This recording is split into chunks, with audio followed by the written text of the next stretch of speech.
ഓം ശ്രീനാരായണ പരമഗുരവേ നമഃ. സുപ്രഭാതം. 1284 ദിവസമായ ഇന്ന് 2024 നവംബർ മാസം 19 തീയതി ചൊവ്വാഴ്ച. 1200 ആണ്ട് വൃശ്ചിക മാസം 4 തീയതി. ഗുരുവചനങ്ങളിലൂടെ അറിവുള്ളവർ ഉപദ്രവിക്കാനോ ദുഷിക്കാനോ ഒരുങ്ങുകയില്ല. അറിവില്ലാത്തവരോട് നാം അനുകമ്പയോടുകൂടി പെരുമാറണം. നാം പകരം ദ്വേഷിക്കരുത്. ശ്രീനാരായണ ഗുരുദേവൻ.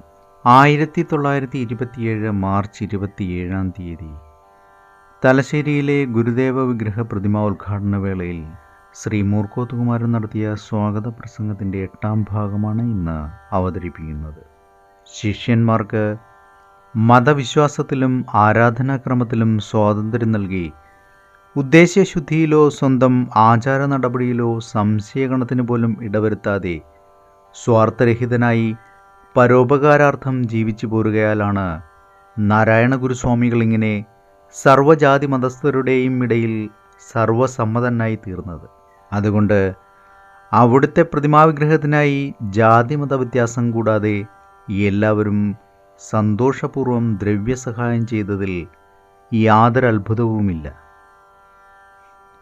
നാരായണ ഗുരുസ്വാമികളുടെ 1ാമത്തെ പ്രതിമാവിഗ്രഹത്തിൻ്റെ അനാച്ഛാദന കർമ്മം നടത്തുവാൻ സർവദാ യോഗ്യനായ ഒരു മാന്യനെ ലഭിച്ചത് വെറും യാദൃച്ഛിക സംഭവമാണെന്ന് തോന്നുന്നില്ല. ഈ കർമ്മം നടത്തേണ്ടതായ ആൾക്ക് ഉണ്ടായിരിക്കേണ്ടതായി വിവിധ ജനങ്ങൾ വിചാരിക്കുന്ന വിവിധ ഗുണങ്ങളും യോഗ്യതകളും ഒന്നുചേർന്ന് പ്രകാശിക്കുന്ന മാന്യനാണ് ശ്രീമാൻ NS രാമറാവു അവർകൾ. ഹിന്ദുശാസ്ത്രത്തിൽ വിവരിച്ച പ്രകാരമുള്ള ഒരു യഥാർത്ഥ ബ്രാഹ്മണനായിരിക്കണം സ്വാമികളുടെ പ്രതിമ അനാച്ഛാദനം ചെയ്യുന്നതെന്നാണ് ചിലർ പറഞ്ഞത്. ഒരു ബ്രാഹ്മണിയുടെ വയറ്റിൽ ജനിച്ച് ഉപനയനം കഴിക്കപ്പെട്ടു എന്നുള്ള കാരണത്താൽ മാത്രം ബ്രാഹ്മണൻ എന്ന പേർ വഹിച്ചു നടക്കുന്ന ആളല്ല രാമറാവു അവർകൾ.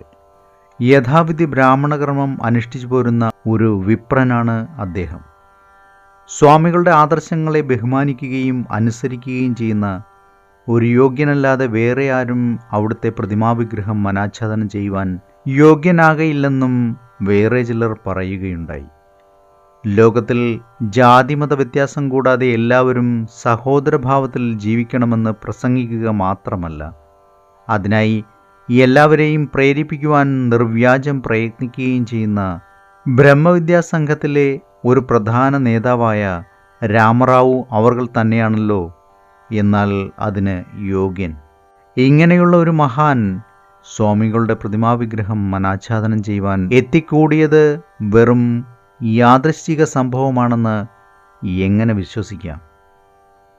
ഏവർക്കും നന്മ നിറഞ്ഞ ഒരു സുദിനം ആശംസിച്ചുകൊണ്ട് നിർത്തുന്നു. നന്ദി, നമസ്കാരം.